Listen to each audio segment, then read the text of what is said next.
कर्म फल जैसी करनी वैसी भरनी। बेटा बनकर, बेटी बनकर, दामाद बनकर और बहू बनकर कौन आता है जिसका तुम्हारे साथ कर्मों का लेना देना होता है। लेना देना नहीं होगा तो नहीं आएगा। एक फौजी था, उसकी माँ नहीं, बाप नहीं, शादी नहीं, बच्चे नहीं, भाई नहीं, बहन नहीं, अकेला ही कमा कमा के फौज में जमा करता जा रहा था। तो थोड़े दिन में एक सेठ जी जो फौज में माल सप्लाई करते थे, उनसे उनका परिचय हो गया और दोस्ती हो गई। सेठ जी ने कहा, जो तुम्हारे पास पैसा है वो उतने की उतने ही पड़ा है, तुम मुझे दे दो, मैं कारोबार में लगा दूं तो पैसे से पैसा बढ़ जाएगा, इसलिए तुम दे दो। फौजी ने सेठ जी का पैसा दे दिया। सेठ जी ने कारोबार में लगा दिया। कारोबार उनका चमक गया, खूब कमाई होने लगी, कारोबार बढ़ गया। थोड़े ही दिन में लड़ाई लग गई। लड़ाई में फौजी घोड़ी पर चढ़कर लड़ने गया।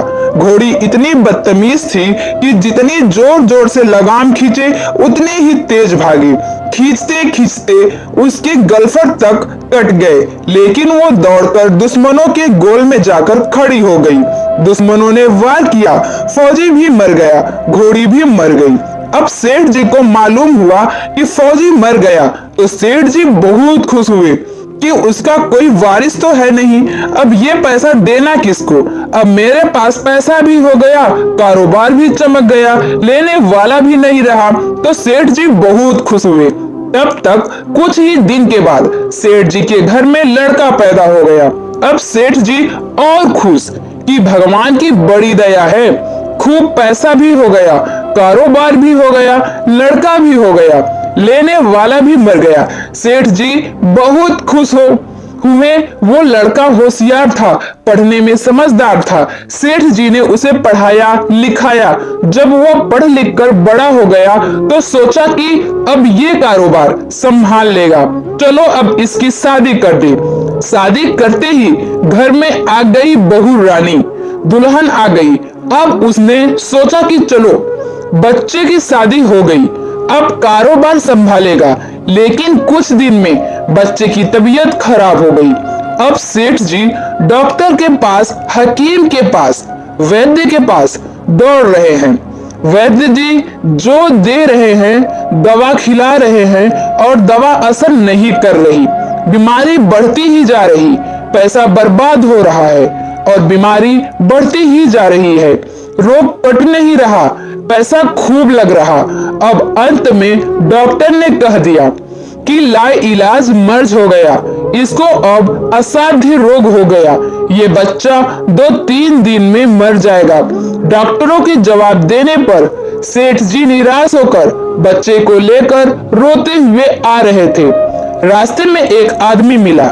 कहा, अरे सेठ जी क्या हुआ, बहुत दुखी लग रहे हो। सेठ जी ने कहा, यह बच्चा जवान था, हमने सोचा बुढ़ापे में मदद करेगा, अब ये बीमार हो गया। शादी होते ही हमने इसके लिए खूब पैसा लगा दिया, जिसने जितना मांगा उतना दिया, लेकिन आज डॉक्टरों ने जवाब दे दिया अब ये बचेगा नहीं, असाध्य रोग हो गया, लाइलाज मर्ज है, अब ले जाओ, घर 2-3 में मर जाएगा।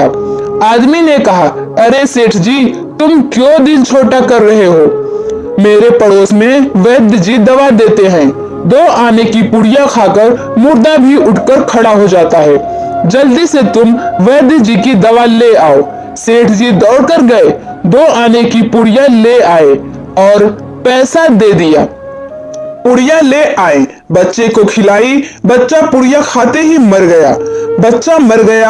अब सेठ जी रो रहे हैं, सेठानी भी रो रही है और घर में बहुरानी और पूरा गांव भी रो रहा।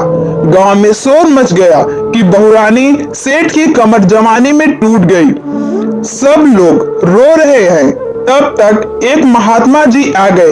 उन्होंने कहा, भाई क्यों रोना धोना।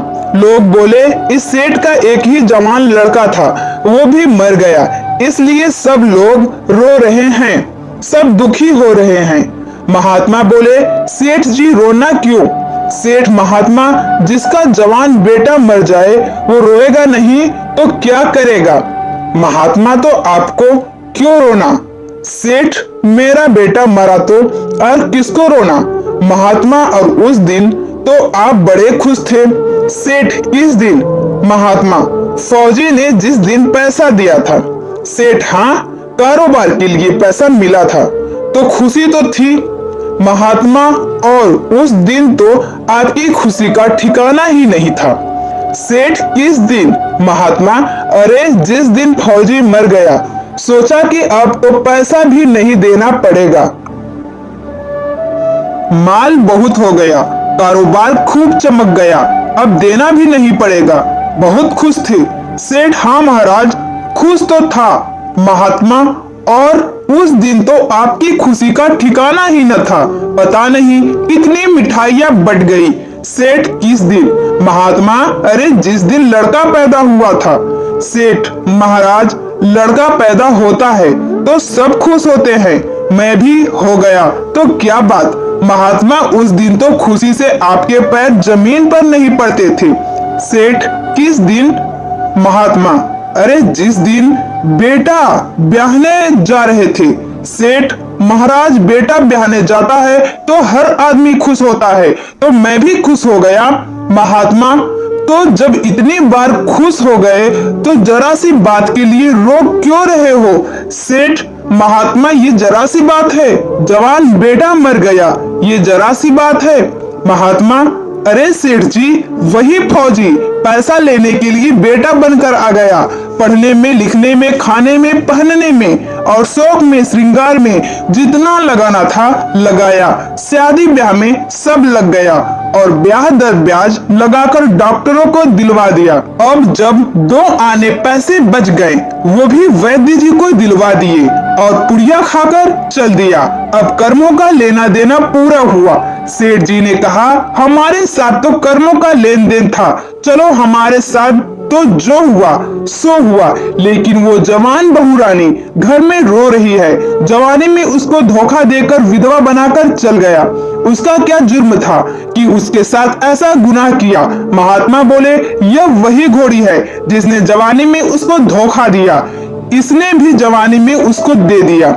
वैद्य शास्त्र व पुराणों के साथ साथ सभी साधु संतों का कहना है कि यह संसार कर्मों का लेखा जोखा है, इसमें जो जीव चैतन्य है वो समझदारी से भव सागर पार हो जाएगा। तो दोस्तों, ऐसे ही कहानियां सुनने के लिए हमारे चैनल को जरूर सब्सक्राइब करें और बेल आइकन को प्रेस करें। धन्यवाद।